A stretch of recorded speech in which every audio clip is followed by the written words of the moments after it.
Señal España presenta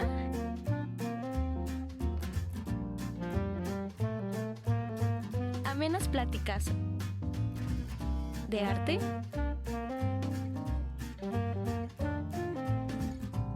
política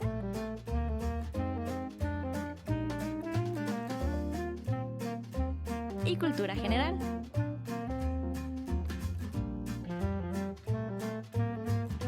De la mano de Pilar Rincón. Bienvenidos a El Rincón de Pilar.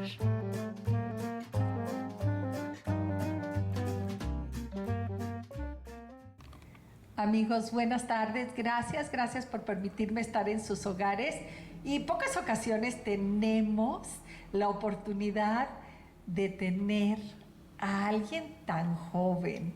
Y lo cual yo creo que todos ustedes estarán de acuerdo conmigo, que el entusiasmo, la energía de un joven nos viene a refrescar siempre y nos viene quizá, y eso espero que lo veamos en el programa, a recordar no nomás nuestra juventud, sino a recordar que de vez en cuando tenemos que voltear a ver en nuestro mundo qué piensa, qué hace, qué espera de nosotros los jóvenes. Así es de que hoy invitamos a Miguel Ángel Fragoso Jurado. Gracias Miguelín por estar aquí. Sí, gracias por haber aceptado venir, porque es un chavo de 14 años.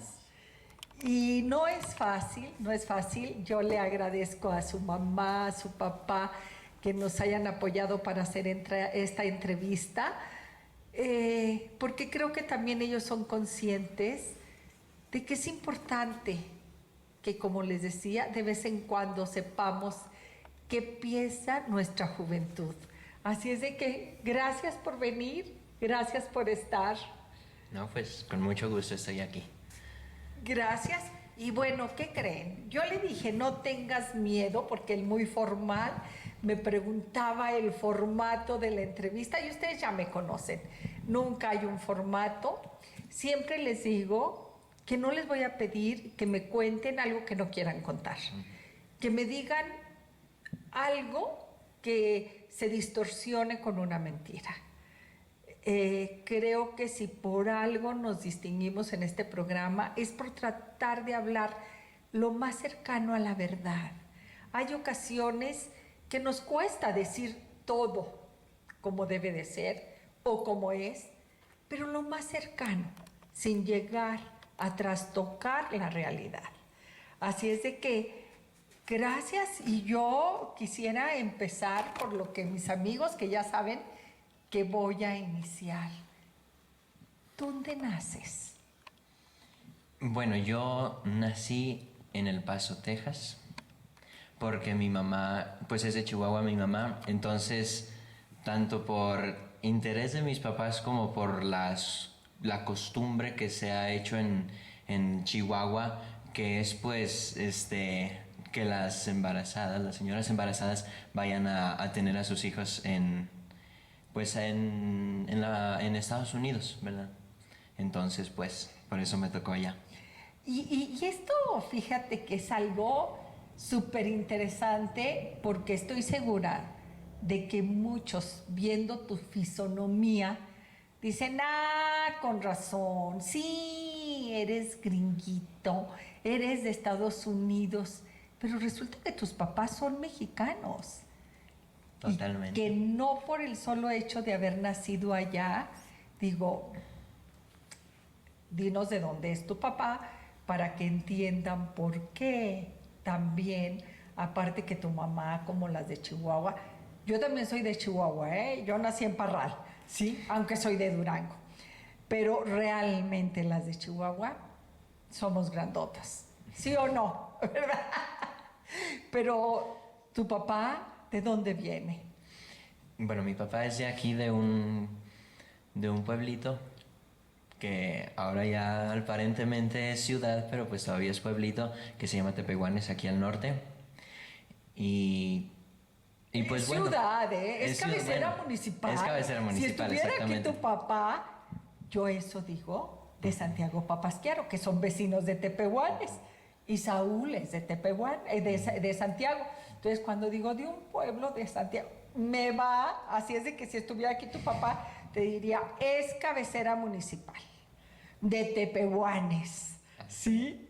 Así es de que los dos, fíjate, de Chihuahua y Tepehuanes, pero tú naces en Estados Unidos. Exactamente. Esto es bien interesante, porque por ahí vamos a empezar. Porque quizá yo estoy en el mismo lugar que tú, no de dos países, pero dos estados. Nací en Parral, Chihuahua, pero soy de Durango.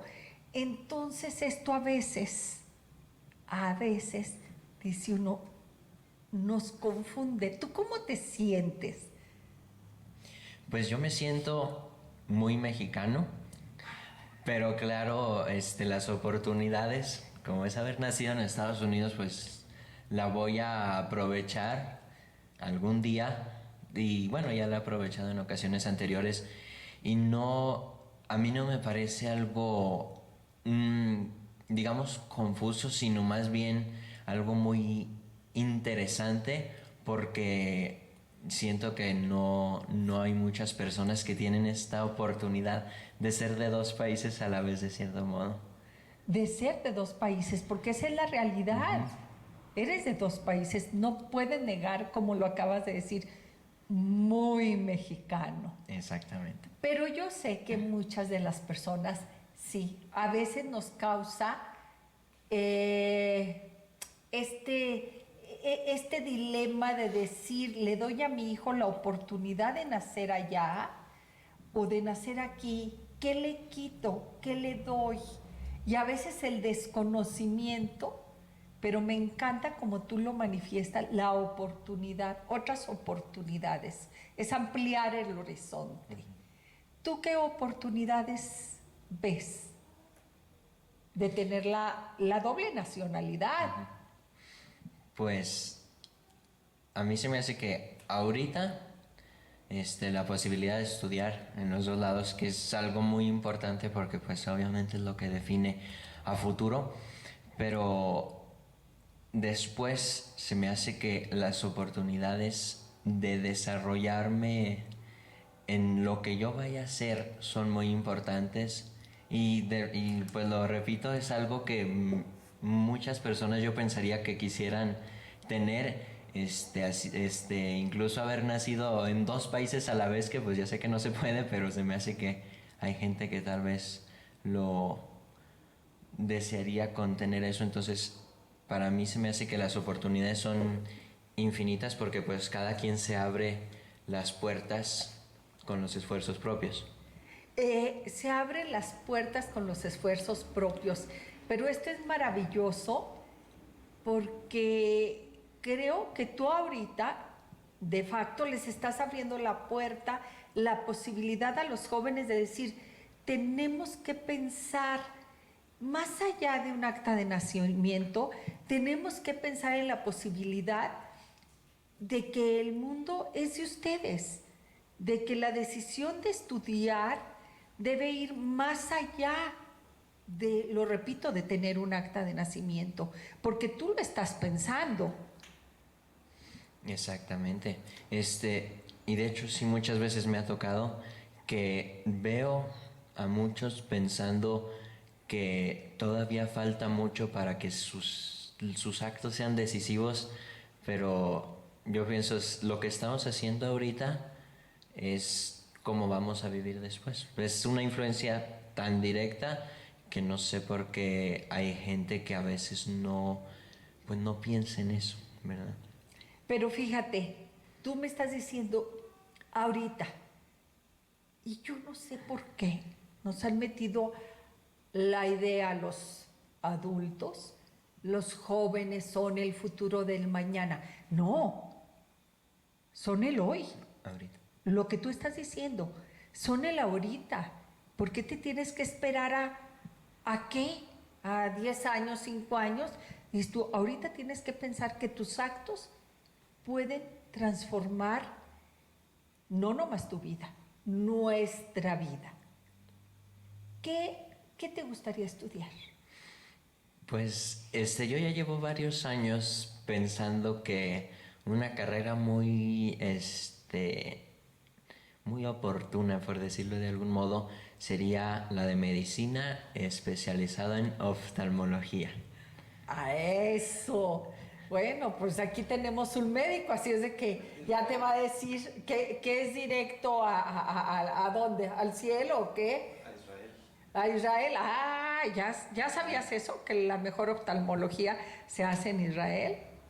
No, no lo Bueno, sabía. pues ya ves, ya te van orientando. Ahora Aunque ya lo tu sé. mamá no se voltee para otro lado, ¿eh? Por los temas que hay ahorita. Pero no te preocupes, le faltan 3 años. ¿En qué año estás? En tercero de secundaria. En tercero de secundaria. Te faltan 3 años de prepa, 5 de carrera, más el servicio, más que es primero el internado y luego el servicio. O sea, no te angusties, te faltan 10 años, para la especialidad. Pero esto es súper interesante. Yo creo que de las pocas, ojalá que todas las carreras fueran igual, tienes que irla concibiendo, sí, la medicina, como algo en tu vida. O sea, algo, porque es un apostolado, sí sabes, ¿verdad? Que no es sencillo. Es dedicar Sí. todo el tiempo. Es dedicar todo el tiempo, toda tu vida, día tras día, tras día, tras día, a seguirte preparando para ayudar al prójimo. O sea, tienes que tener la capacidad, no nomás la habilidad de lo que vayas a hacer, ¿sí? Sino también la capacidad de darte, de entregarte. Hay que preguntarle a tu mamá, mira, ya dice, no, sí. Pero dime, ¿qué has hecho hasta hoy para prepararte para irte un día a Estados Unidos? Pues no fue algo que yo preparé, ¿verdad? Pero haber nacido allá ya es un primer ganancia. paso muy importante, ¿verdad? Sí. De ahí, pues, no digamos concentrarme, pero sí reconocer la importancia de saber inglés, obviamente, porque pues sin el inglés allá no voy a poder hacer gran cosa. Entonces, porque de igual modo, hay mucha gente que todavía no reconoce la importancia de ciertas cosas, como el inglés. Y es muy importante saber que esos minutos o horas al día que uno tenga acercamiento a cierto tema le pueden ser muy, pero muy benéficos después, porque si uno no se estudia 5 minutos de inglés al día, se va a ir sumando, y ya va a ser una facilidad muy grande para después. Entonces, esa sería la segunda cosa. Y la tercera, yo creo que pues es simplemente el esfuerzo. El esfuerzo diario el mayor esfuerzo posible por mi parte en lo que me es encomendado para poder después gozar de los frutos de los esfuerzos y también estar más inspirado, porque es muy importante tener muy claro el objetivo.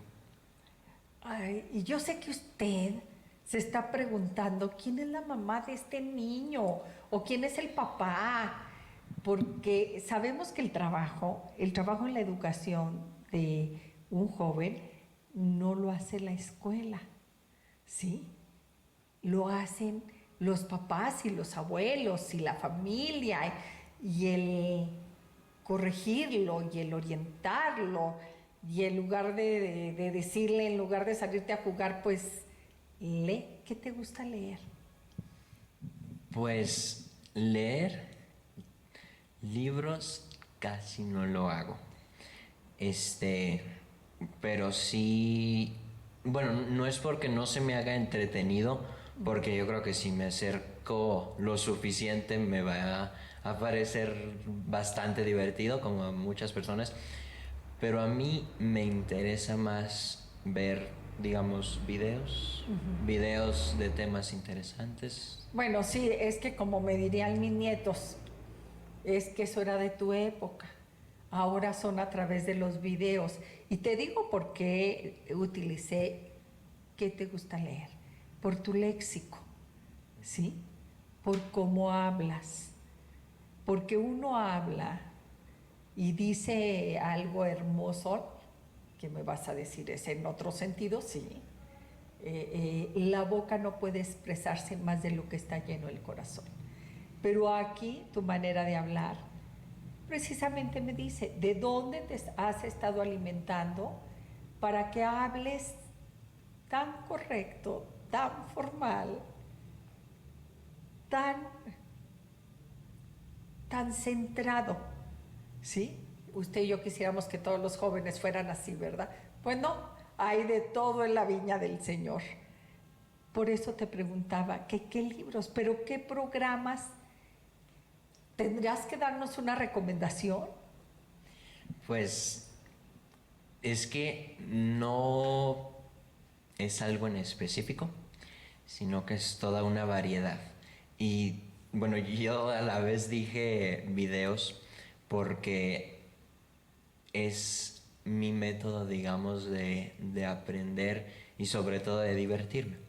Pero en la cuestión del léxico, yo pensaría que lo que bueno, yo no lo noto, ¿verdad? Pero aparentemente tengo un léxico muy variado, que yo pensaría que se debe más a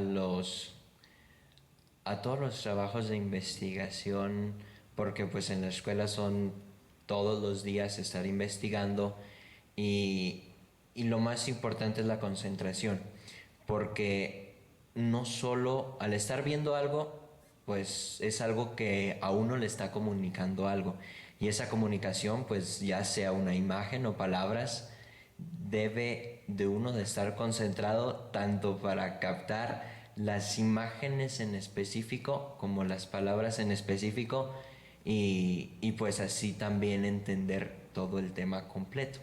Por eso a mí se me hace tan importante la concentración para todo lo que se haga. Y ahora me van a entender el por qué te dije yo que qué leías. ¿Cómo investigas? Pues no, no hay un método exacto para todo, porque hay información en todos lados, información disponible que si uno se centra mucho en un lugar, tal vez pueda encontrar mucha información, pero no va a ser relevante la mayoría de las veces. Generalmente es simplemente una búsqueda en Google. Ajá. Y ya de ahí, si encuentro documentos de alguna página, de algún instituto, me centro más en eso, pero todo tiene que ver con, con qué tan centrado en el tema esté el lugar donde uno esté buscando la información. Y ahora tienes tú que darme la razón de que sí lees. No Pues, libros, pero no sí libros. lees. Ahora, ¿te fijas que fue un juego entre los dos? Sí, porque realmente el léxico viene de leer, a todo lo que accedes a la lectura, y tú me estás dando la razón, a través de tu investigación tienes que acceder a leer documentos y documentos y documentos. Y de ahí viene este léxico, esta amplitud de palabras que tienes, ¿sí? Y yo hoy puedo entender, y nos tienes que platicar, porque sé que estuviste representando a tu colegio ante el americano cuando organiza esta reunión, que yo creo que todo Durango hemos oído hablar en algún momento, de las Naciones Unidas, y que van representando países, y tú estuviste por ahí. Así es, yo ahí estuve. Un evento muy bien organizado y que igual que todo es indispensable saber comunicarse bien. Y bueno, volviendo un poco para atrás, la cuestión de la búsqueda tiene que ver es directamente con cómo es la búsqueda. No va a encontrar uno los recursos adecuados si no hace la búsqueda adecuada. Y eso es algo que los maestros repiten una y otra vez, porque a veces buscamos algo, no lo encontramos y, y ellos parecen magos. Hacen búsqueda con sus palabras más específicas, lo encuentran en la primera. Entonces, así también, por ejemplo, en el evento de las Naciones Unidas, saber comunicarse adecuadamente y saber preguntarle a otro las preguntas, bueno, valga la redundancia, adecuadas, va a hacer que le lleguen a uno las respuestas que uno quiere. Sí, pero para esto tienes que tener todo tu acervo, todo tu archivo alimentado, porque no importa cómo venga la pregunta, si aquí no hay cómo contestar, ¿sí? ¿Tú cómo te preparaste? ¿Qué país representaste? Bueno, yo representé al Reino Unido en ese evento y la preparación, yo creo que como para cualquier otro momento en el que uno tenga que hablar de cierto tema que involucre preguntas y respuestas, es una investigación basándose en los puntos que uno puede preguntar y los puntos que a uno le pueden preguntar. Y sobre todo es eso, usar el léxico adecuado para buscar adecuadamente, porque la información muchas veces es muy específica. Entonces, pero también para saber qué buscar es necesario tener un entendimiento general del tema, porque es otra cosa que a veces veo que falla mucho, que es que las personas a veces tratan de ir al tema en específico sin haberlo comprendido de manera general. Y yo creo que todos recordamos esto que en algún momento nos dejaban, yo ya no recuerdo si fue en primaria o secundaria, la lectura de comprensión, que nos explicaban, por más que nos explicaban, que no era lo mismo leer de corridito a leer comprendiendo y asimilando lo que íbamos leyendo. Pero creo que a pesar de todo, sigue pasando. ¿Regresamos?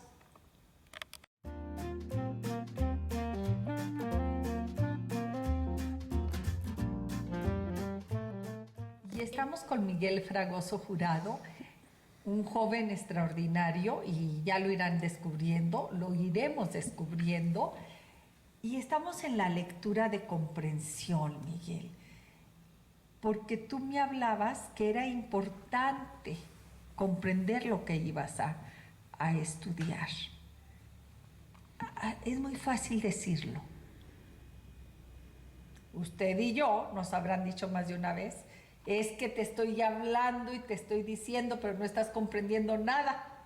¿Sí? Yo creo que es una cantaleta de nosotros las mamás, que a la vez nuestros papás no la dijeron y la seguimos diciendo.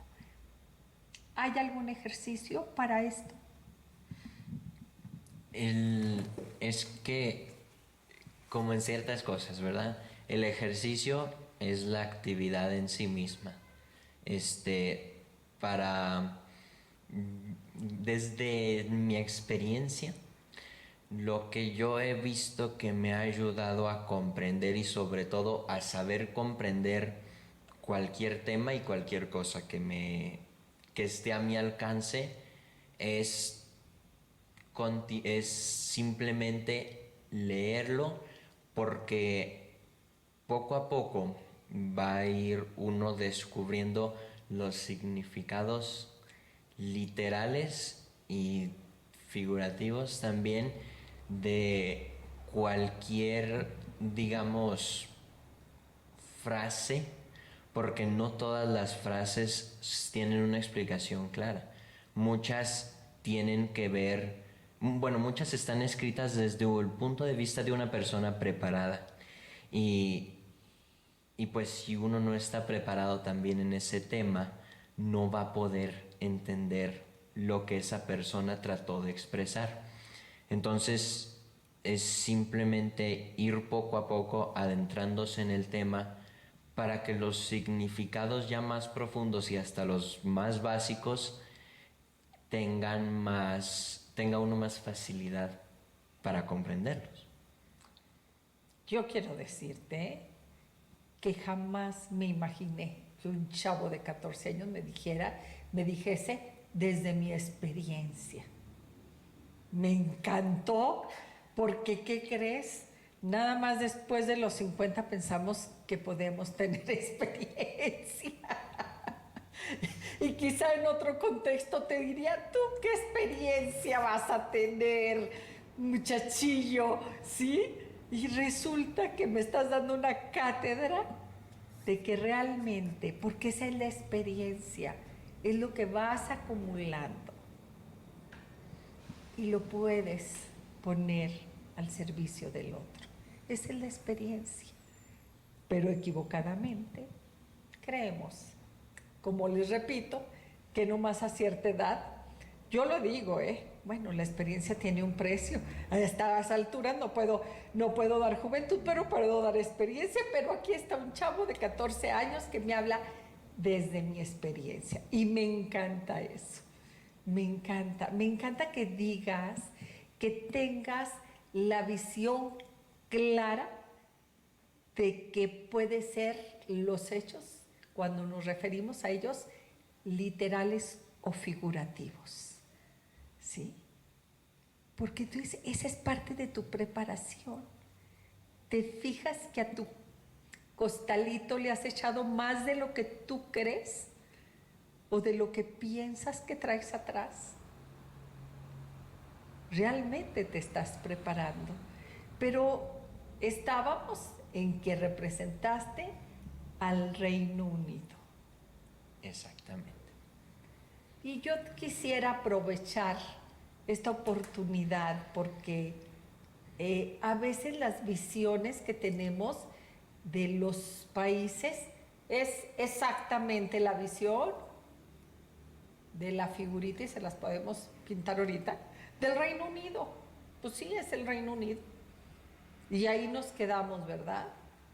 Y sabemos absolutamente nada, porque no sabemos nada, de lo que representa, como su palabra siempre lo ha dicho, el Reino Unido. A ver, platícame. Pues, bueno, como con cualquier país, cuando se habla de estados políticos, se habla a veces y a veces no de naciones. Y por naciones me refiero a las personas que se consideran de un lugar, porque no, bueno, desde nuestro punto de vista, ¿verdad? No es lo mismo, digamos, la nación mexicana que el estado político mexicano. Entonces, es lo mismo con el Reino Unido. El Reino Unido, pues, tiene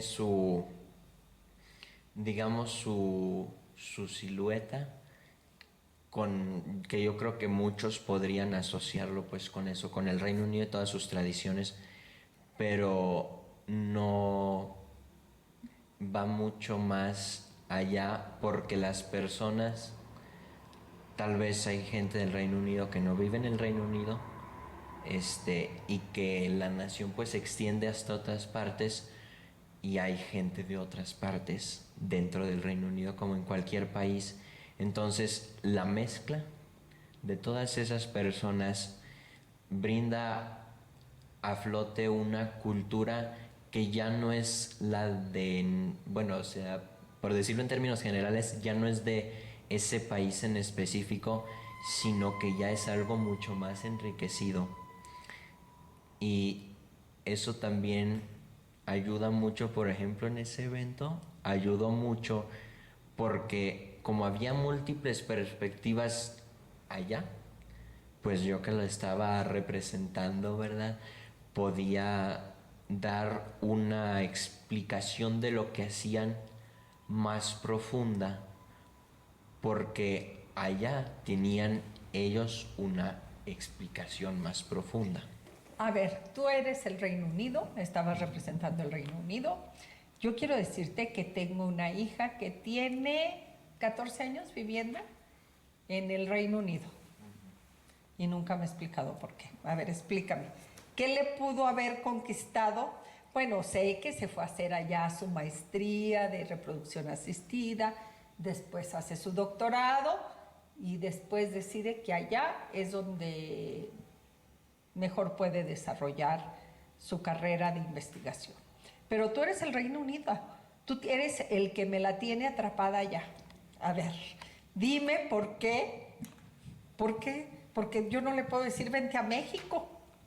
¿Qué me le das allá como Reino Unido que no le pueda dar yo aquí? A ver, defiende a tu Reino Unido. Pues el punto de defensa, más que existir aquí, existe allá. Porque como nosotros los mexicanos, cada país se defiende a sí mismo.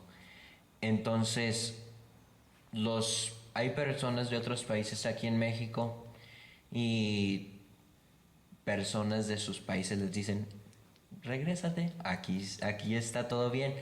Pero la gente que vive aquí en México de otros países dice no, porque aquí está mejor. Y eso se debe al entusiasmo que tenían cuando llegan y también al sentido de patriotismo y el gusto que tienen las personas de un país de estar ahí, porque es lo mismo, todo lo que hace un país se debe a la cultura que tiene y a todo el entendimiento del entorno que tiene.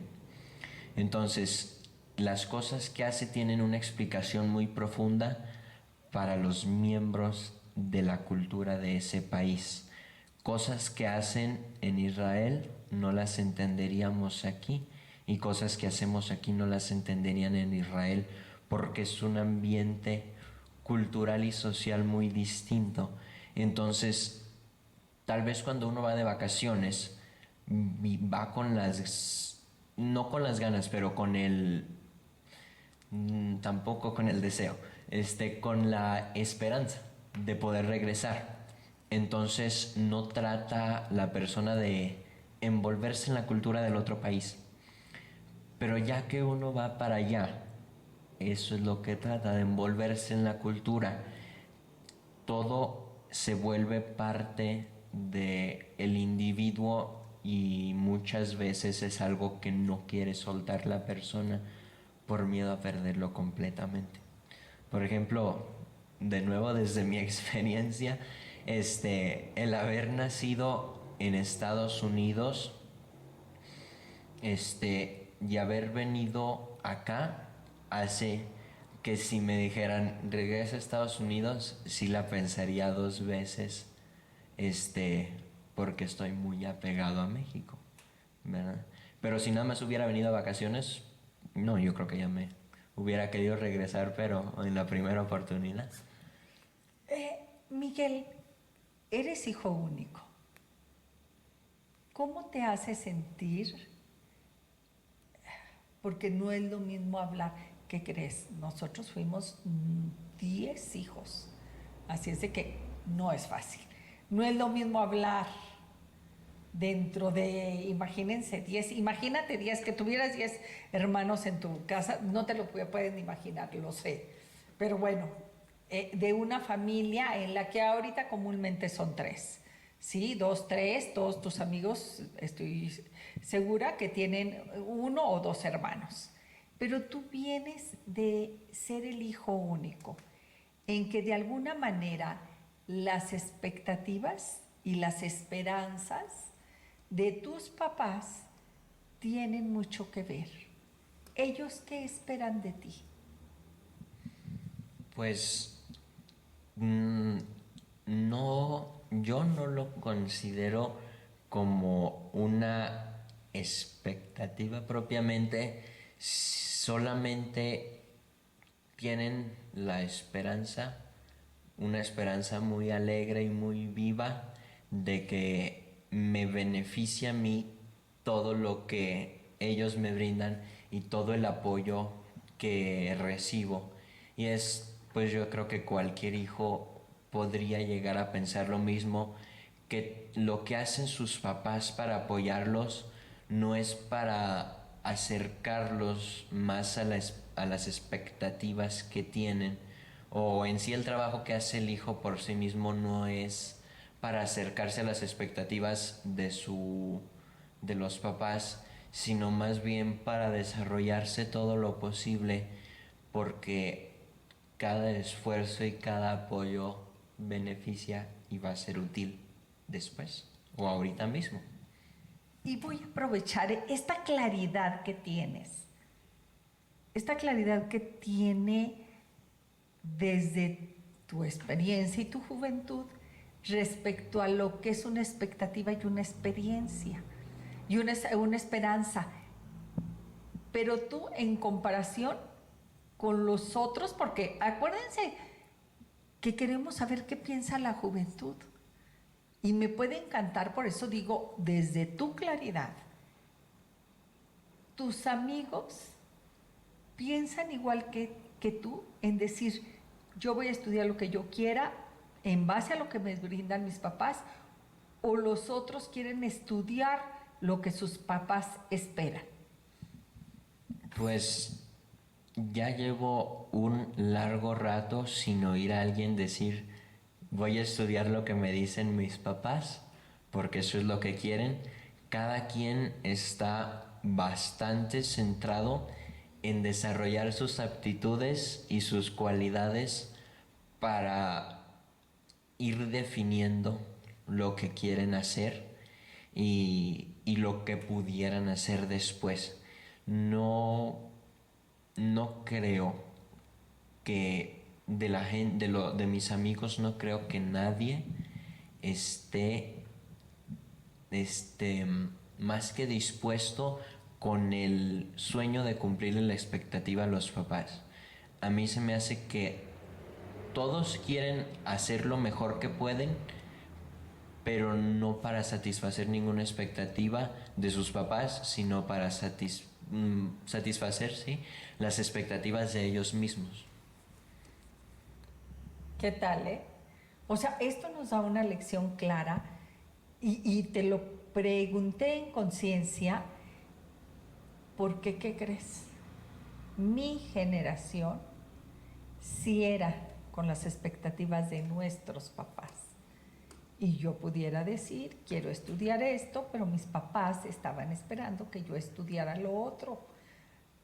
Porque quizá en otras generaciones, y seguramente a lo mejor tú ves a tus propios padres, que ellos fueron el sueño de lo que no realizaron sus abuelos, ¿sí? Entonces esto nos habla de una generación que está rompiendo. ¿Te consideras así, que ustedes están rompiendo, de decir, ahora vamos a hacer lo que nosotros, nuestras propias expectativas, en lugar, son conscientes de eso? Pues no, la mera verdad es que nunca me lo había planteado, ni creo que ni tampoco he oído a nadie que se lo plantee de esa manera, que rompa con todos los estereotipos y tradiciones que yo pensaría que son mexicanas, bastante mexicanas de hecho, porque pues en México se tiene muy arraigada la idea de que el trabajo es generacional y que siempre lo que hace una generación lo tiene que superar la otra para que siempre se mejore más a la familia, y creo que eso es algo muy mexicano. Pero precisamente porque es muy mexicano, yo creo que no cabe duda que vamos avanzando como seres humanos.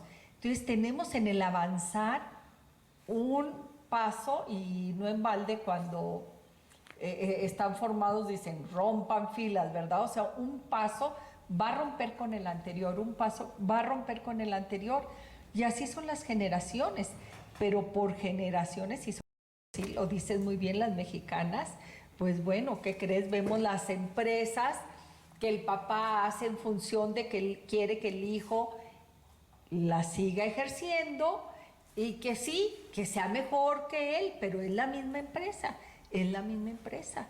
Y aquí dices tú, no, tus expectativas son tus expectativas. Y las de los chavos, tus amigos, son sus propias expectativas. ¿Algún día has platicado de esto con tu papá? Pues no realmente. Obviamente, pues él sabe que quiero ser oftalmólogo y está muy y nunca hace nada como para que yo sea una generación más similar, mejorada, pero sobre todo con continuidad. O sea, el apoyo va más a ser mi mejor versión a lo que yo pueda aspirar de acuerdo a mis aptitudes que yo considere, que hacer la mejor versión de las aptitudes que están consideradas por mis papás.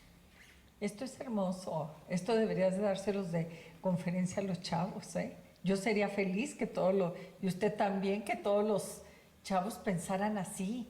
Sabes que hasta la fecha, algo que nos seguimos repitiendo los adultos es decir, el último día que me vaya, tengo que ser la mejor versión de mí mismo y tengo que ser una mejor versión de lo que llegué a este mundo. Y tú me lo estás diciendo a los 14 años, ¿sí? Yo esto de pensar en que tenía que ser la mejor versión de mí, no recuerdo a cuántos años lo pensé, pero te puedo decir que fue arriba de los 30. Así es que por eso me encantas. ¿Regresamos?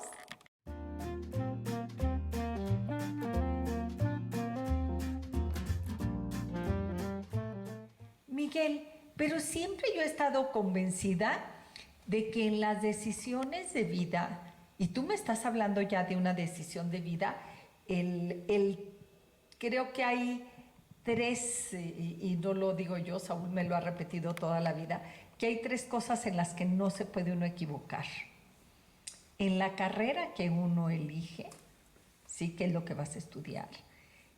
En la persona con la cual decides compartir tu vida, que será tu pareja un día, y en lo que decides, porque la carrera es diferente a tu profesión.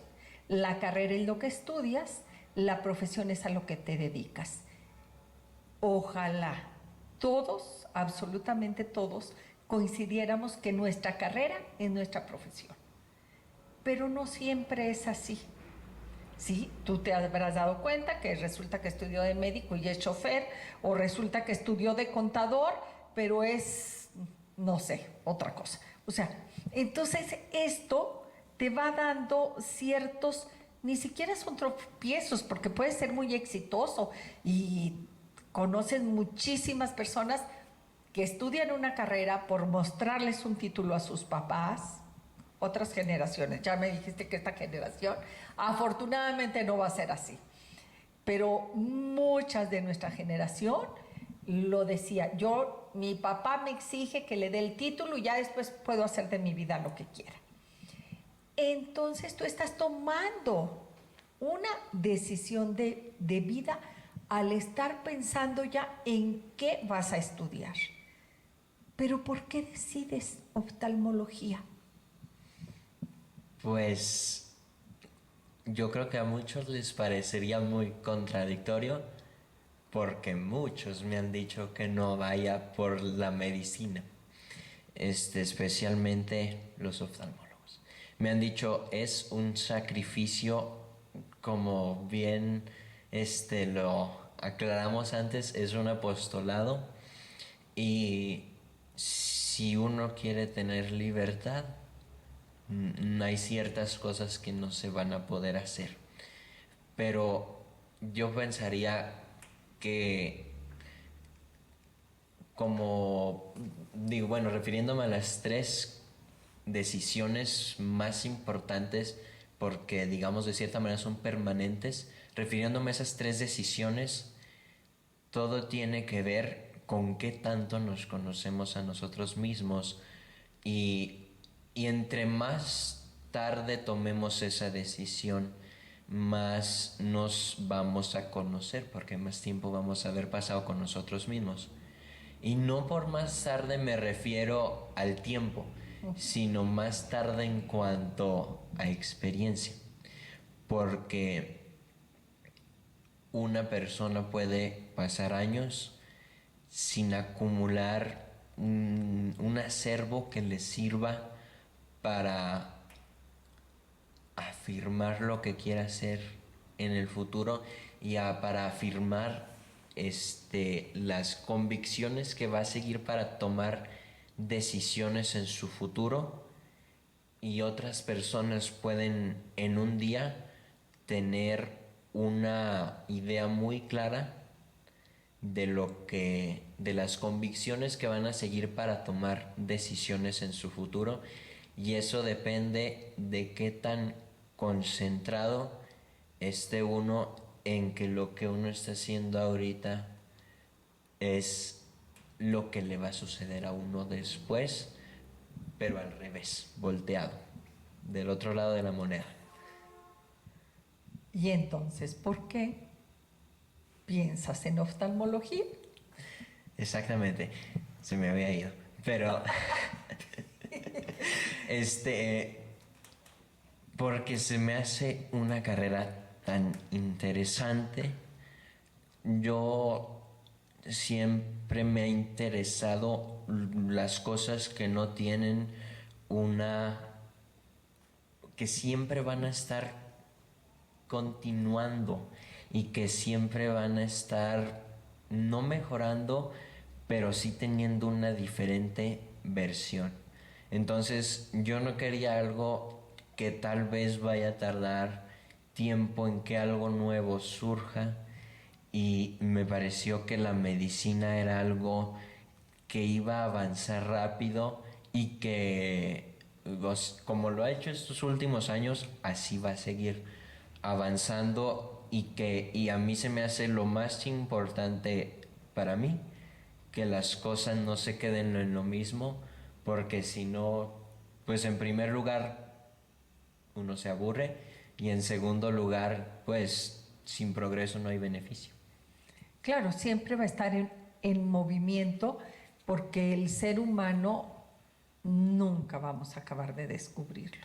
Siempre sabemos que hay más todavía por descubrir que lo que se ha descubierto hasta ahorita, en cualquier área del cuerpo del ser humano, ¿verdad?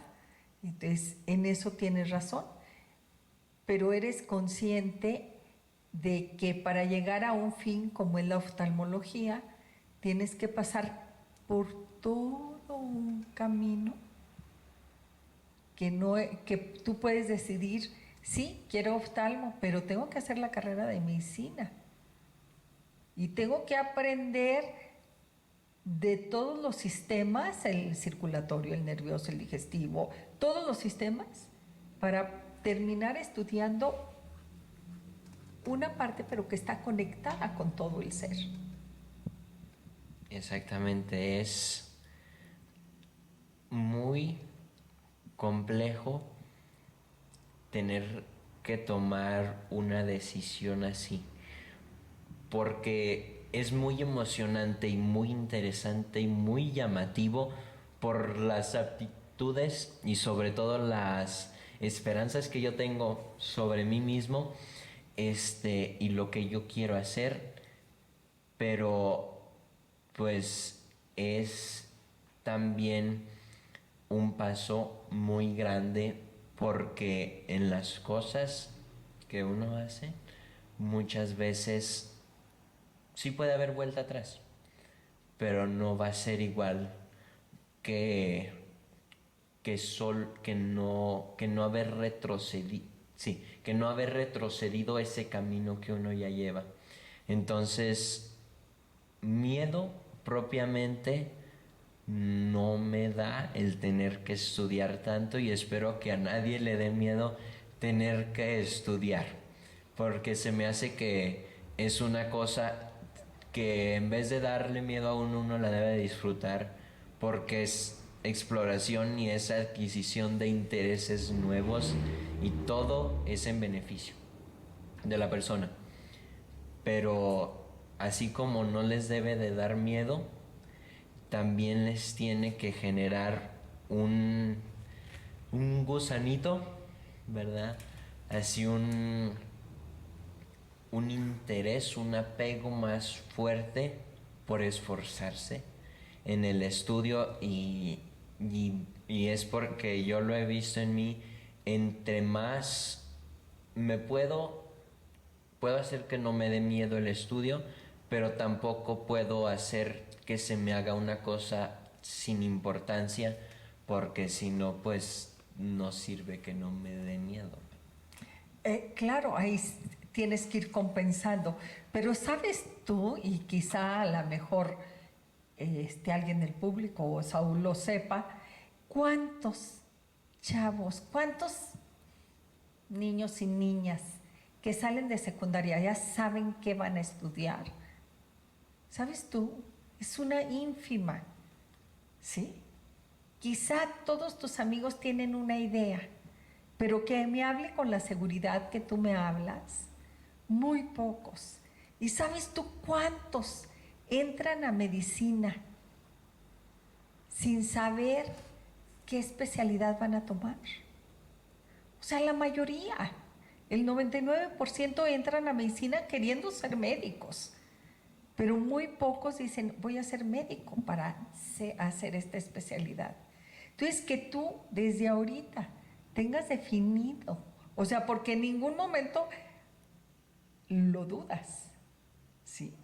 En ningún momento lo dudas de decir, bueno, a lo mejor cambio, o a lo mejor, digo, debes de saber que cuando vas a hacer tu especialidad, de hecho te piden varias opciones, por si no pasas una, hagas otra especialidad o alguna tercera, ¿sí? Pero tú hablas con una seguridad. Yo estoy segura que vas a estudiar oftalmo. ¿Cirugía o clínica? ¿Sí hay de los dos en oftalmo? ¿Nomás hay cirugía? ¿Todas son cirugías? O sea, todos son cirujanos oftalmo. ¿Sí?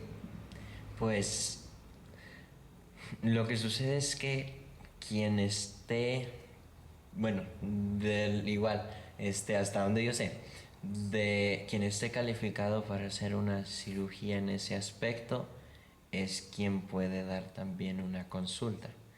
Entonces,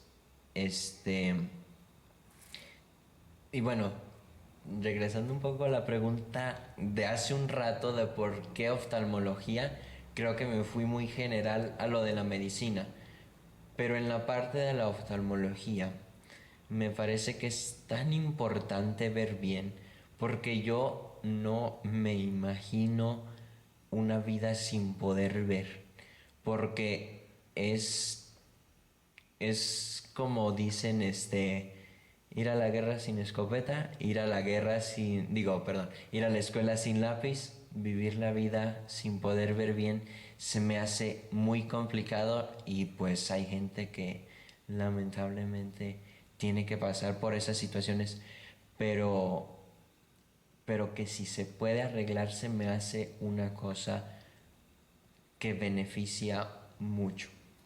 Y aparte es un gusto muy grande poder brindarle tal beneficio a las personas. Yo veo que usan lentes. Exactamente. Y supongo que en algún momento, digo, quienes usamos lentes, aunque yo, como dirían por ahí, los uso ya después los uso para ver de cerca, ¿sí? Aún así mis grandes desesperaciones han sido cuando se me olvidan los lentes y no puedo leer, ¿sí? Que ve uno en algún momento de tu vida en riesgo la visión, la valora uno más. ¿Tú en algún momento viste en riesgo, o sea, pudiste valorar esto por ti mismo? Esto que dices tú es palabra y es muy valiosa, pero ¿de dónde nace? Nace del hecho de decir, es que yo necesito los lentes para poder ver y me gustaría no necesitar los lentes, o porque el valor real lo tiene uno cuando luego, como luego dicen, hasta que sientes que está en riesgo, lo pierdes, lo valoras. En algún momento a mí me operaron, yo tuve en párpado, cáncer en el párpado, y me lo tuve que traer parchado, ¿sí? Y realmente era cuando yo valoraba mi ojo con el que veía, ¿me entiendes? Entonces digo, sí, cuando vives esas circunstancias de la vida, dices tú, hoy lo puedo valorar más, porque de alguna manera lo he vivido. Tú de alguna manera de ahí nace y te lo pregunto porque veo que usas lentes, porque te repito, quienes usamos los lentes cuando nos los quitan, sabemos que nos falta algo. Sí, es más, miren, no les miento, yo aquí los tengo que tener, sí, a la mano, y tengo en todos lados, sí, porque no puedo ver mi teléfono, los mensajes ya no los leo sin lentes. ¿Tú de alguna manera has sentido esto? Pues sí, pero a veces pienso que no es la causa principal y sí, uno no sabe lo que tiene hasta que lo ve perdido, pero y cuando no traigo mis lentes, ya sea que esté jugando y se me caigan cualquier cosa, es una frustración por saber que es algo que tengo, pero que a la vez, bueno, que lo puedo tener, pero que en ese momento no lo tengo, y es lo mismo, no se ve la necesidad de tener cierta cosa hasta que ya no se tiene.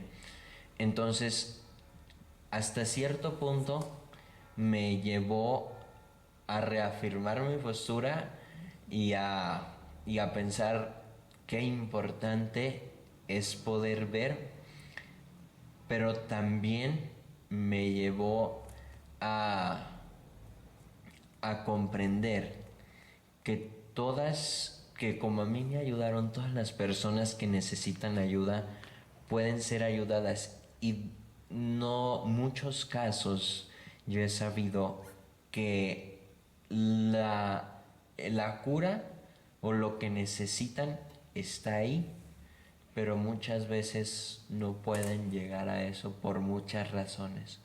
Y se me hace algo bien interesante la vista por otra razón, porque nadie puede ver a través de los ojos de alguien más. Entonces, nadie sabe qué tan buena visión es la visión perfecta. O sea, se puede decir, no, pues yo alcanzo a leer las letras, pero pues no una gama de colores o cosas por el estilo. Es más complicado definir en ese aspecto la visión perfecta. Entonces eso se me hace bien interesante, que la manera de ver de cada persona, tanto literal como figurativa, es única. Pues es que eso es real, ¿eh? Sí, literal y figurativo es real. Sí, es real. Yo pensaría que yo veo más bonito que los demás, fíjate. Y quién sabe. O el azul que yo veo es azul más intenso, ¿sí? Que el que tú ves o que el que cualquiera persona ve. Pero por otro lado, que los ojos son el espejo del alma, son la ventana a donde nos podemos asomar a la otra persona. Que creo que esta también es otra postura, ¿verdad? Porque trabajar con los ojos yo creo que es uno de los órganos que más cuidamos. Bien lo dices tú, no, yo no me puedo imaginar sin poder ver, ¿sí? ¿Por qué? Porque es la vida misma, ¿sí? Pero yendo más allá de la vida, porque yo me estoy dando cuenta que ya te has asomado un poquito a lo que es la oftalmo. Y debes de saber qué tan importante es la oftalmo, de que hoy en la actualidad hay estudios que se les hacen inmediatamente a los niños porque se ha descubierto que muchas consecuencias son, ya nacieron y no las descubrieron hasta que no sé cuánto, ¿verdad? Sí, lo de la retina y lo de tantas cosas, ¿sí? Entonces, cada día se está descubriendo qué es más importante que el hecho de usar lentes o no usar lentes. O sea, que hay daños más severos de la miopía y el astigmatismo. ¿Sí? Entonces ahí es donde quieres estar tú. Exactamente. A mí me pasó exactamente eso. Yo, bueno, por el crecimiento del ojo, digamos que el problema se va, presentando con más fuerza conforme pasa el tiempo, pero no noté qué tan mal veía hasta que me puse los lentes. Entonces, y por eso desde ahí pensé que la manera, cada quien piensa que ve, escucha, habla y todo de la mejor manera posible, porque todos los órganos sensoriales captan las cosas y las procesan desde el punto de vista de la persona. Entonces se me hizo tan sorprendente que dije, ¿cómo puede haber gente que viviendo la vida no la pueda ver bien simplemente por no saber que no la ve bien? Esa es también otra razón. Y es que aparte de no, bueno, yo pues, aparte de no poder enfocar bien, los colores los veo de manera más viva, con lentes. Entonces eso también se me hizo muy interesante. Pues sí, porque lo interesante es que el único punto de referencia que tenemos soy yo misma. Entonces, pues si yo soy mi punto de referencia, yo soy la que me mido conforme a mí y todos los demás están mal. ¿Eh? ¿Regresamos?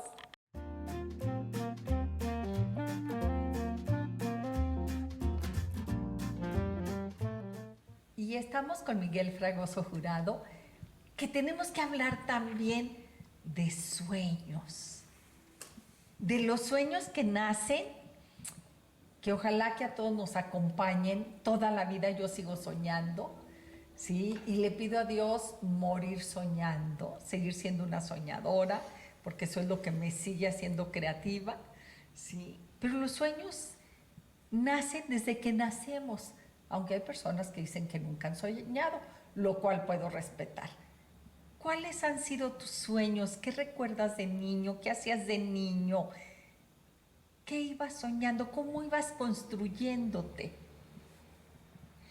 Pues todos los días pensaba, cuando no estaba haciendo algo en ese mismo momento, en las cosas que iba a hacer después, porque me daba la ilusión de que algún día las iba a poder hacer, y era la cosa más emocionante que yo vivía,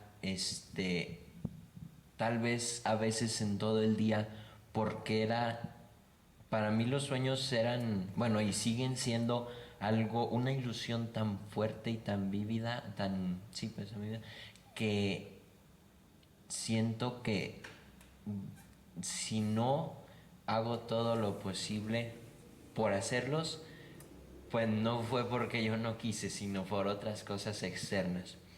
Entonces, cuando era chiquito sí muchas veces cambié de opinión de lo que quería hacer, porque sobre todo pues porque entre más chiquitos somos, menos nos conocemos y menos conocemos al mundo exterior y cómo están las cosas. Pero poco a poco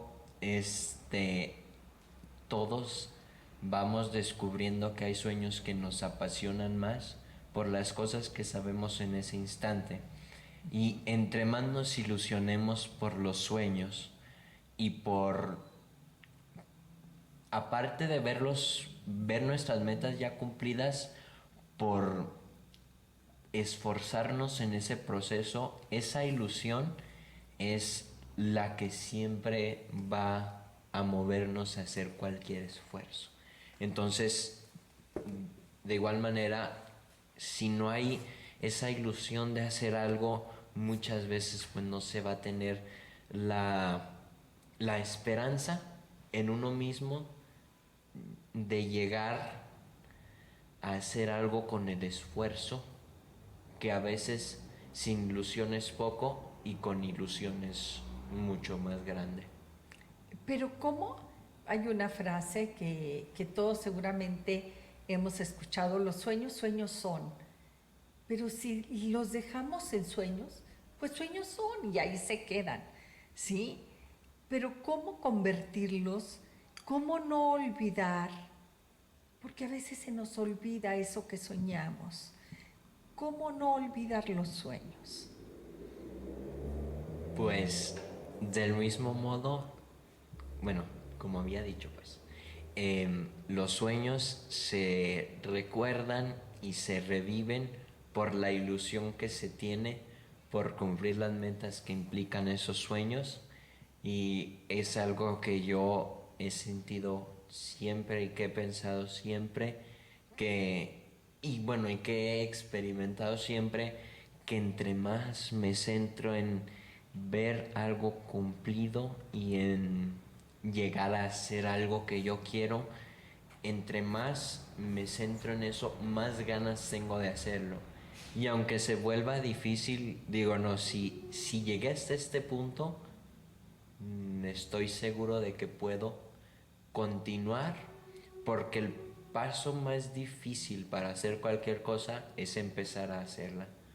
Y también otra frase, pues, el momento más oscuro de la noche está justo antes del amanecer. Exactamente. Y recordar esto que si no los haces, hay un proceso, este es un proceso científico, comprobado científicamente, que podemos tener algo en la mente durante el tiempo que queramos, ¿eh? Pero en el momento en que lo expresamos, todo el tiempo que se tarde aquí y sale por la boca, es más corto el tiempo del momento en que sale por la boca a la acción. O sea, ya una vez que lo verbalizamos, pude haber estado soñando y hablando de los sueños, estos sueños despierto en que soñamos que voy a ir a Europa, por poner algo, y voy a ir a Europa y nomás lo tengo aquí, como un sueño.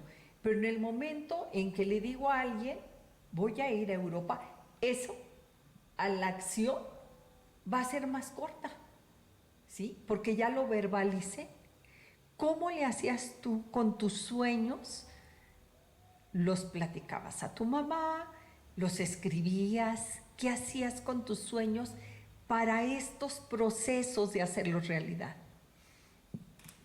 Pues después de ilusionarme, de imaginarme, porque yo puedo, digamos, reconocer que tenía unos sueños tan fuertes, que estando despierto podía soñar e imaginarme cada cosa como iba a ser, que literalmente me olvidaba de la realidad en ese momento.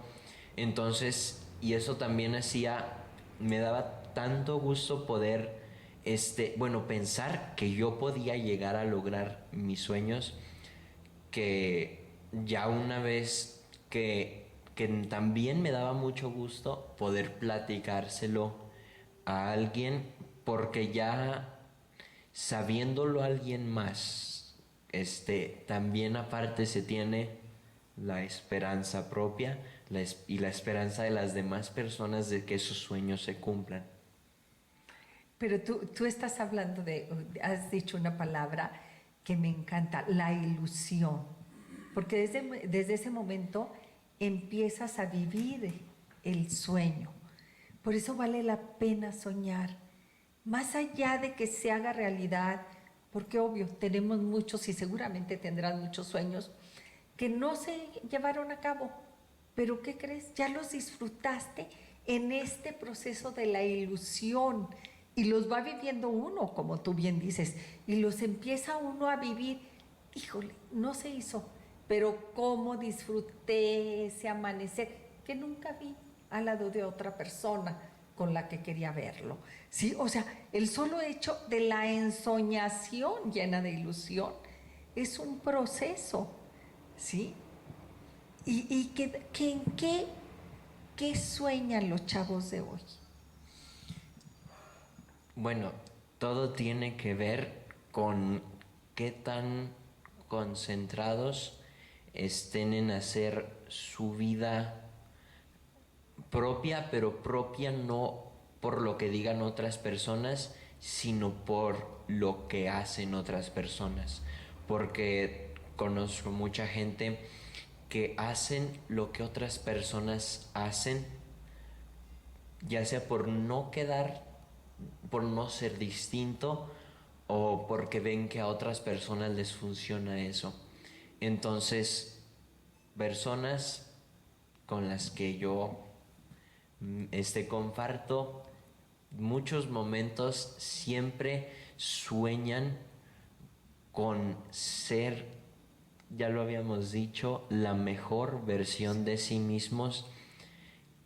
Muchas veces no tienen definido todavía la mejor versión de sí mismos, específicamente en qué, pero saben que lo que vayan a hacer, quieren ser la mejor versión de sí mismos y sueñan con tener una vida muy próspera, no solo de dinero, que es algo que pues yo creo que todos quieren, hasta cierto punto, bueno, tal vez no todos, pero la mayoría, sino también una vida muy próspera en conocimientos y en sabiduría, porque muchos me han tocado que dicen, no, yo quiero hacer tantas cosas en mi vida que cuando yo ya no pueda hacer más cosas, ya tenga acumuladas tantas experiencias que yo ya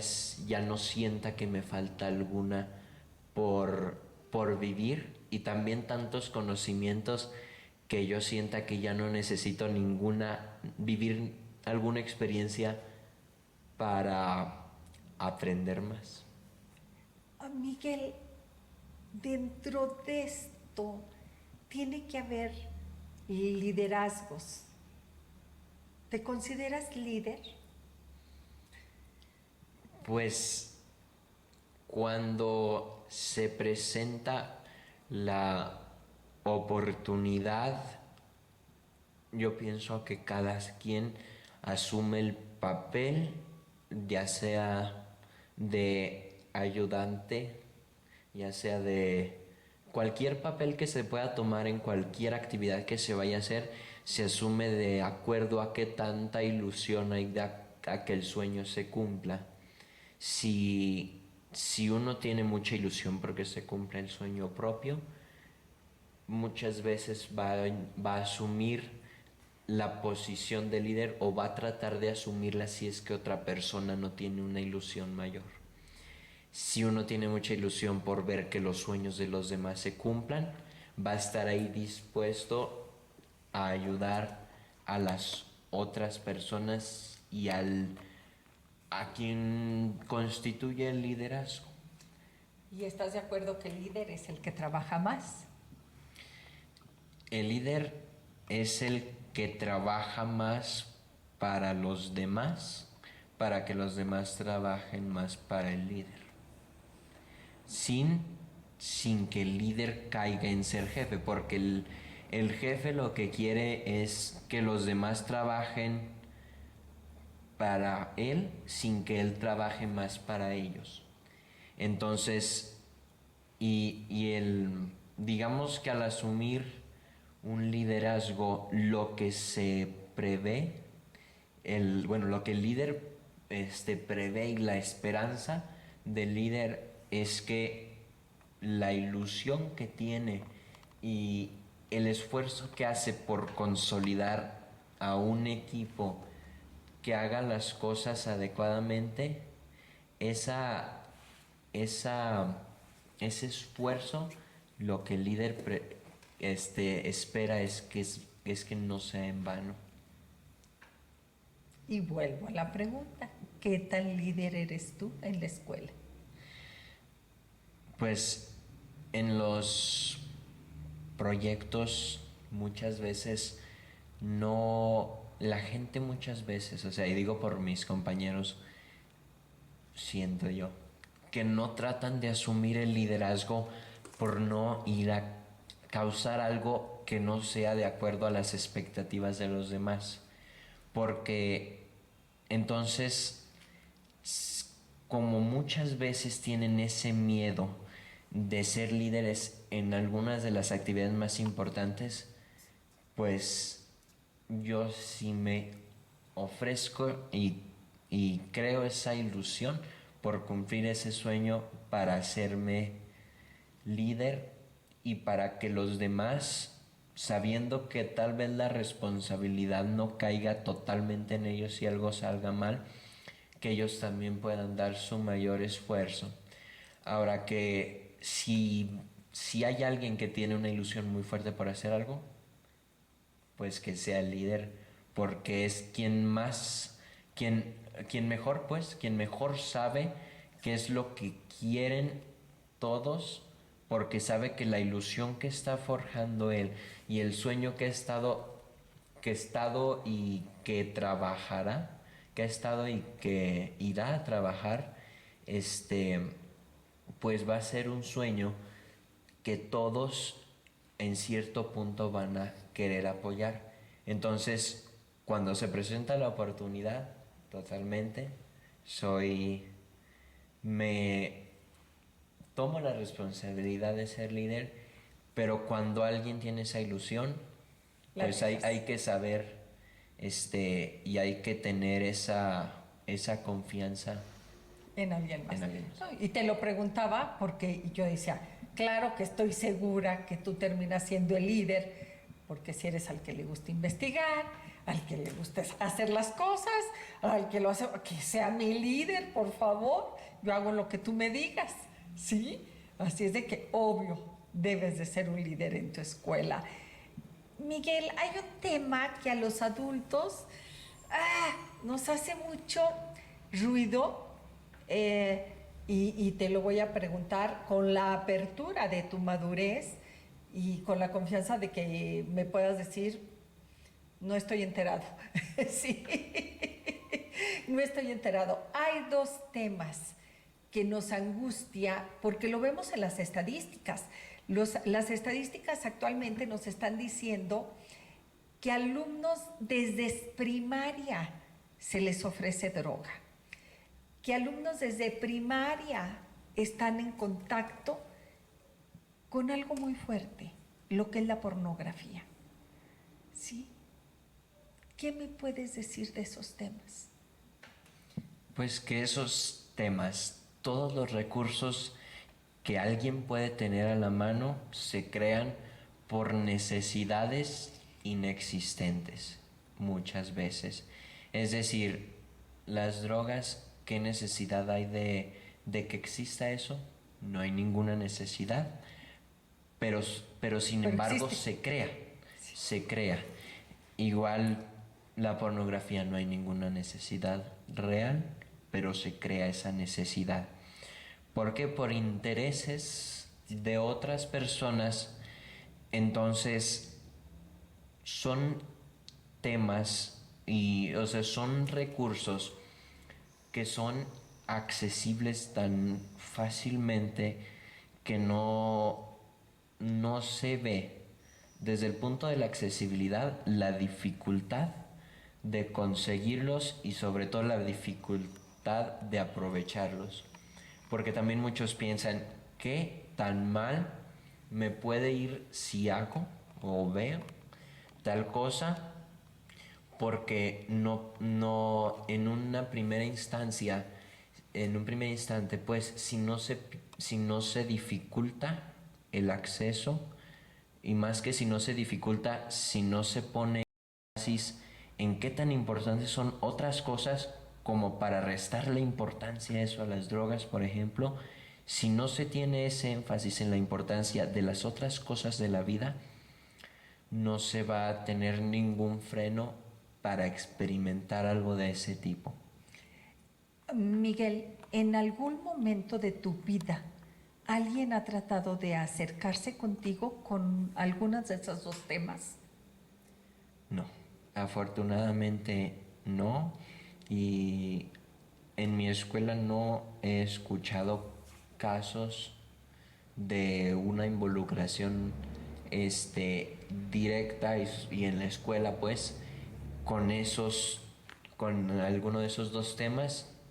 Sí, sí es el tema de los cigarrillos electrónicos, por ejemplo, pero otra cosa que se me hace muy determinante en la cuestión en esos temas es el mercado al que se va a atacar los que quieren vender esos productos o los que quieren hacer que esos productos lleguen a los alumnos, porque siempre van a buscar a quien saben que va a estar más dispuesto a hacerlo.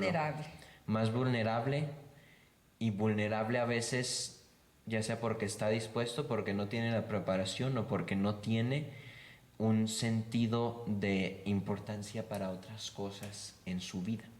Pero vas de acuerdo que son temas de los cuales tenemos que hablar, que no porque no hablemos los adultos con los jóvenes, no existen. Porque hay veces le tememos hablar de esto y quizá con toda la apertura yo estoy transgrediendo algo que digas, por eso te dije, con toda la confianza me puedes decir, no quiero hablar. O tu mamá hacerme señas de decir, oye, de eso no le hables a mi niño. Por eso estoy hablando con todo el respeto de decir, son temas que te tengo que decir, hijo, pero sí sabes que existen, pero te doy todas las armas para que, como tú bien lo dijiste, sí existen, pero en mi vida hay cosas más importantes, pero sí sé que existen, porque si no saben que existen, ¿cómo le pones un freno? ¿Cómo dices tú, no, pero sí, sé que existen, pero no me interesa, porque me interesa voltear a ver acá? ¿Vas de acuerdo que es importante que a ustedes los chavos les hablemos de estos temas como preventivos para protegerlos?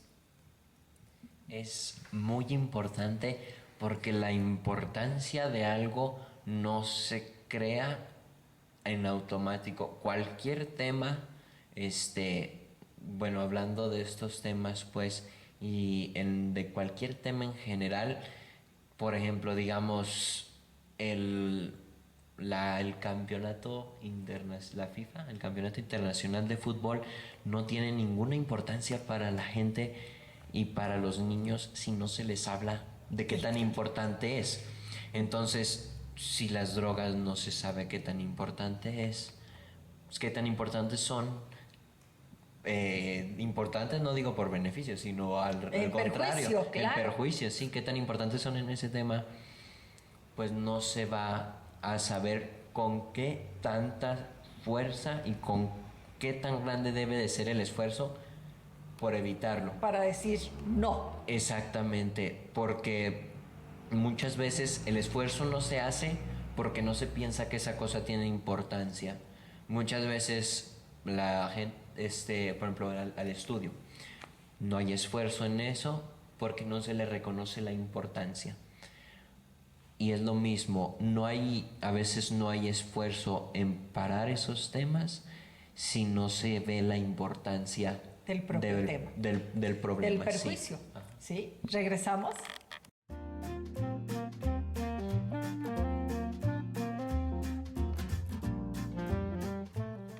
Amigos, estamos con Miguel Fragoso Jurado.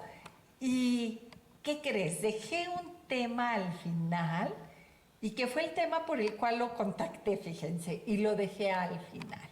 Pues resulta que yo estaba escuchando en la radio Universidad, a nuestro buen amigo Manuel Paredes. Manuel es muy buen amigo, el que coordinó todo lo de las calaveras. Bueno, y Rubén Ontiveros, que fue por ahí jurado, él sabe que hay un espacio en mi corazón siempre para él, porque ha sido muy amable en escribir cosas muy hermosas para mi obra.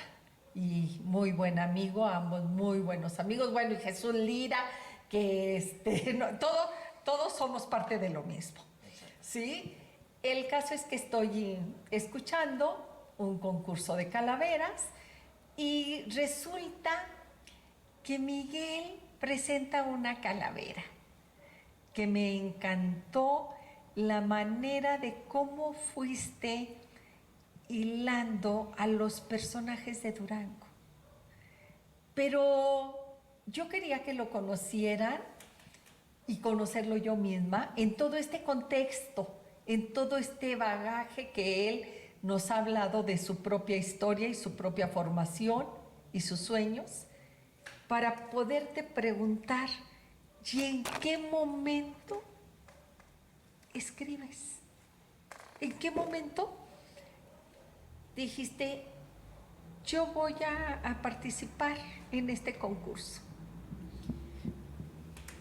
Como cualquier otra cosa en la vida, a mí se me hace que las oportunidades se dan de repente y si no se aprovechan en ese momento ya no se tiene la misma facilidad para aprovecharlas después.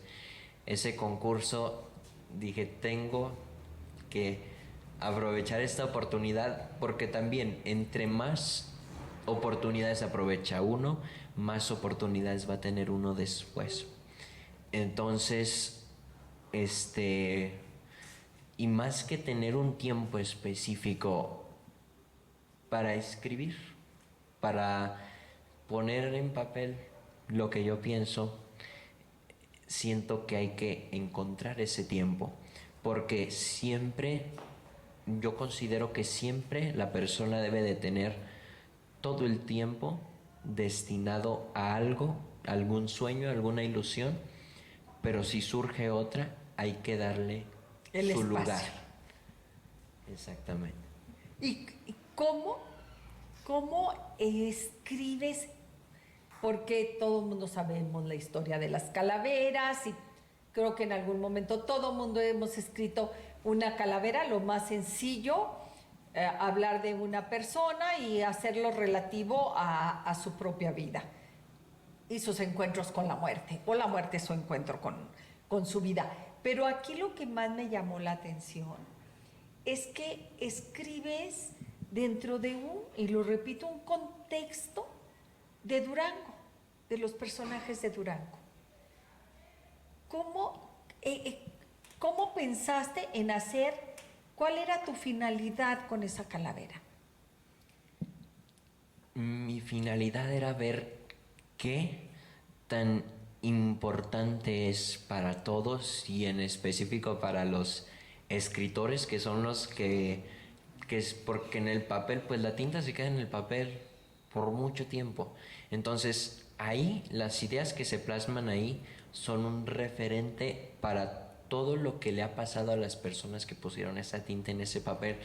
Y entonces, pues algo tan nato, tan apegado a una región, en este caso Durango, como es la revolución, pues era algo que obviamente iba a estar plasmado en la literatura. Y pues es muy importante ver que cada quien, el punto de vista de cada quien está estrictamente relacionado con lo que uno ha vivido. Estrictamente relacionado con lo que uno ha vivido. ¿Ha leído más allá de lo que no lea? Y del conocimiento. Porque volvemos a como empezamos al principio, ¿eh? Tu boca no puede hablar de lo que no hay en tu corazón. Y si hiciste esta calavera era desde el conocimiento. O sea, fuiste tomando del conocimiento, de tu acervo, del conocimiento a los personajes de Durango. Sí, pues y sobre todo, como lo había dicho con la cuestión de las palabras, todo está relacionado, especialmente en la cuestión histórica, y de la historia, digamos que a la historia se le pueden relacionar todas las demás ciencias, porque pues todas las ciencias están implicadas en cada momento de la vida del ser humano. Entonces, cuando se va a ver la historia, y en este caso la historia de Durango, se ve que se puede desarrollar esa idea no solo individualmente, sino como un concepto muy general, como en cualquier otro aspecto. ¿Te diste cuenta? Mi nieta tiene una frase, cuando me dice esa frase, digo, ay, ¿qué me va a decir? Sin ofender. Y digo, bueno, ahí viene. Y te diste cuenta, sin ofender a los demás, que el tuyo era el que tenía más contexto histórico. Pues verdaderamente no. No vi, es que, bueno, en ese momento no presté atención. No es que sean buenas o sean malas, no es un juicio, ¿eh? ¿Sí? No estoy hablando ni siquiera de la composición de la calavera, ¿sí? Porque pudiera ser que otra tenía más rima, pudiera ser que otra tenía X, pero dentro del contexto histórico era la que más contexto tenía. ¿Las oíste todas tú? ¿Sí? ¿Y te diste cuenta de eso? Le estoy preguntando a la mamá, ¿eh? Me va a decir que sí. No, pero esto es real. No soy juez, no fui juez. Y les repito, puede, y seguramente otra tenía hasta más rima, hasta más juego en las palabras. O sea, no se trata de competir, simplemente es más contexto histórico. En ese momento, a mí lo que más me importaba era la mía. Obvio, qué Como padre. con los sueños de cualquiera, Sí, y mi las sueño. ilusiones, exactamente lo mío, y luego lo de los demás. Claro. Pero, pues viéndolo bien, sí me parece que pudiera ser que tenía la que más contextualización histórica tenía, pero porque era algo que a mí se me hacía muy importante, porque la literatura, pues cómo se va a describir sin describir todo lo que hace a la literatura. Cualquier ámbito de la vida no se puede describir sin toda la ambientación social y de la vida de la vida de las personas que hacen que ese ámbito se forje de tal manera. Mira, en el arte te estoy hablando de generalidades, ¿sí? Desde la pintura, la escultura, la poesía, la escritura, podemos hacer lo bello por lo bello, ¿sí? O podemos hacerlo desde un compromiso, y ese compromiso se divide en dos, desde mi compromiso personal por lo que me está sucediendo a mí, o desde mi compromiso por la línea histórica que estoy viviendo, ¿sí? Entonces, por eso dices tú, no era competir, había lo bello por lo bello, había lo hermoso desde el contexto personal, pero aquí estabas con una línea histórica, ¿sí? Entonces, cuando alguien se da cuenta de que la visión tuya personal va más allá de lo bello por lo bello, ¿sí? De este posicionamiento propio, de lo que está, de los sucesos en tu línea personal, pero resulta que ya das el tercer paso, ¿sí? Entonces ya es cuando dices tú, estoy hablando por mí y por todos los demás, ¿sí? Porque aquí en lo bello por lo bello es desde la intimidad, ¿sí? Desde aquí hablo desde lo personal, pero ya acá hablo por mí y todos los demás. ¿Qué fue lo que tú hiciste? A mí se me hacía la cosa más importante de todas, el tema más importante a abordar, se me hacía el tener algo con el que todos se pudieran asociar y que fuera parte de la identidad de todos, porque pues como ya está bien dicho por todos, cada quien más que tener una manera de ver las cosas, tiene una manera de hacer un juicio de valor sobre las cosas y una manera específica de decidir lo que está bien y lo que está mal. Pero algo que corresponda a todos y algo que englobe a todos es algo que sin duda alguna va a ser algo que para todos va a tener un significado muy Pero profundo. sí entiendes esta parte, hasta dónde te fuiste. Hasta acá. Con todos. Con todos. ¿Y qué cree su mamá? ¿Qué es su mamá? Porque si fuera su mamá, también yo decía, ahorita estaba, y lo tengo grabado, pero pues nomás lo tengo grabado, ¿verdad? Pero su mamá, que su mamá, lo trae escrito, entonces no lo pudiera leer, porque si no, ustedes se van a quedar en el aire, seguramente muchos lo escucharon, pero seguramente otros no. Así es de que le voy a pedir a Miguel que lo lea. Muy bien. Villa vuelve, pero no a lo mismo. Por celebrarlo en este año, la Catrina le dio el paso a un personaje de antaño que liberó al pueblo raso. Llega el centauro del norte a revisar el lugar, pues con su dudoso porte entre escritores va a andar. Aunque entonces no haya escrito, lo indebido él va a borrar, pues ya para él es un rito y una tradición a honrar. Comienza por Campobello, que narra las injusticias, dejando su propio sello al hablar de las milicias. Villa lee con agrado, pues habla de lo que él hizo, pero al ver lo que ha causado, se avienta su bebedizo. Recobrada la cordura, vuelve a hacer su quehacer, retoma ya la lectura y a revueltas va a leer. Sus ideas le interesan por su apego al comunismo, pues sus obras bien expresan su influencia en el porfirismo. Villa quiere saber todo, quiere saber la verdad, y en Durango sobre todo se escribe con claridad. Entonces, esto no fue nomás hablar de Villa, ¿sí? Fue hablar de Campobello, fue hablar de un José Revueltas, que quizá tenemos, dijimos que sin juicios, ahí atrás de Silvestre, porque siempre hemos creído, y la historia y quien los sabedores de esto, obvio, Silvestre es el mejor músico mexicano, sí, pero José tiene lo suyo. Y eso me encantó porque pocas veces mencionamos a un José, y nunca dijiste José, ¿verdad?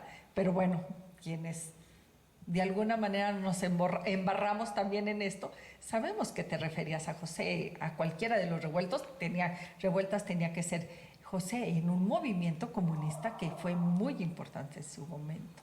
Entonces, esto, el ir embonando, fue lo que me encantó, porque digo, mira, qué manera tan bella de hablar de Villa al lado de otros grandes personajes, ¿sí? Así es de que felicidades, y me encanta, y fue cuando yo dije, tenemos que entrevistarlo, tengo que compartirlo.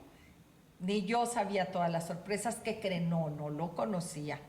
Lo vi en el programa a través del Face Live, ¿sí? Y le escribí. Pero ha sido sorprendente la manera, esta entrevista, ¿sí? La verdad que yo no me esperaba. Seguramente vas a ser un gran oftalmólogo. Y le voy a pedir a Saúl que te pase los links de las mejores oftalmólogas de México. ¿Qué crees? Han estado aquí las mejores oftalmólogas de México. Una ya no está en México, ¿está en dónde? ¿En Minnesota o dónde? Sí, ya se la llevaron a Estados Unidos. Está dirigiendo el Centro de Retina Internacional y la otra está dirigiendo el Centro de Retina Nacional. Así es de que para que la sigas, ¿sí? Y yo sé que desde ahorita, porque lo tienes bien decidido en tu vida, y con la apertura de tus padres, que como dices, ellos están también haciendo lo propio, dándote la libertad para que seas la mejor versión de ti misma, ¿sí?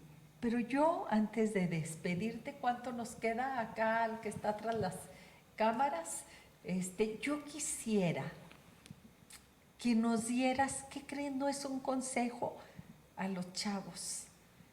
Yo quisiera que nos dieras un consejo a nosotros los adultos de qué hacer, qué es lo mejor que podemos hacer por ustedes.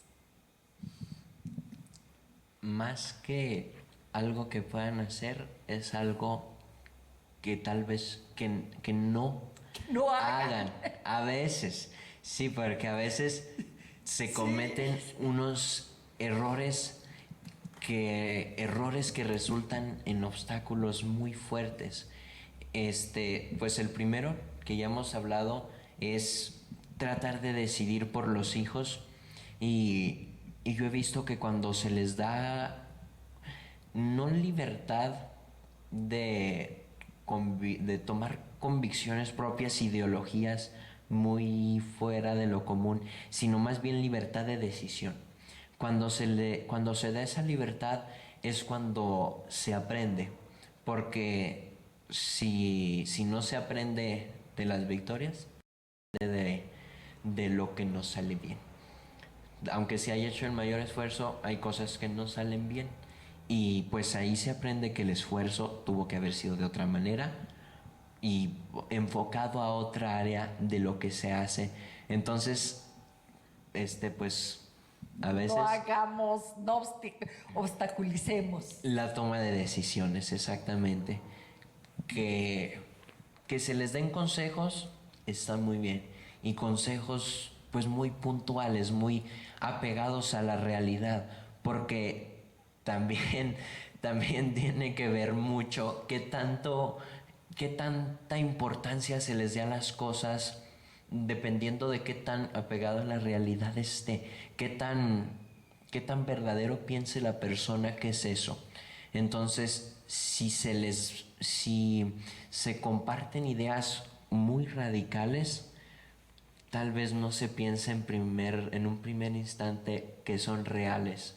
Entonces, todo tiene que ser un proceso para que esa libertad de decisiones se sepa aprovechar.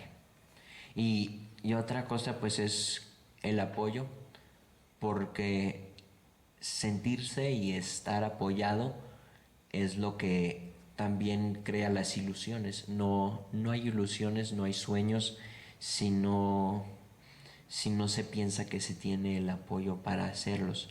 Porque aunque uno haga todo el esfuerzo por hacerlos, si los demás no tienen la esperanza de que ese sueño se realice, no va a haber esa importancia en uno mismo de que ese sueño se realice.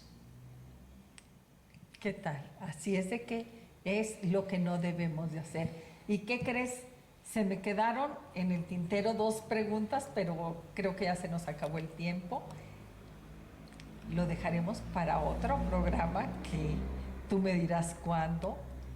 ¿En qué crees? En tus creencias. ¿Sí? No hablamos.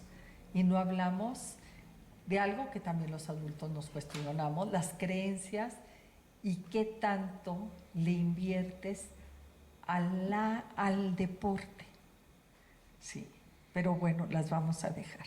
Muy bien. Por lo pronto, gracias. Gracias por haber aceptado, gracias a tu mamá por haber confiado, ¿sí? Y gracias a ustedes porque creo que es importante para usted y para mí saber qué, cómo y en qué piensan. Y obvio, todos quisiéramos que nuestros hijos, nuestros nietos creyesen, pensaran, actuaran, pero sobre todo soñaran como tú. Gracias, Miguel. Muchas gracias. Gracias, amigos. Gracias a Señal España. Y como siempre, por ustedes. Señal España presenta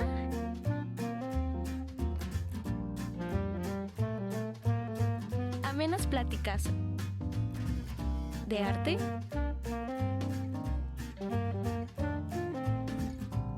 política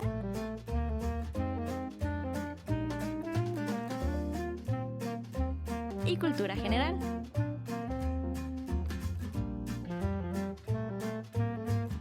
De la mano de Pilar Rincón. Bienvenidos a El Rincón de Pilar.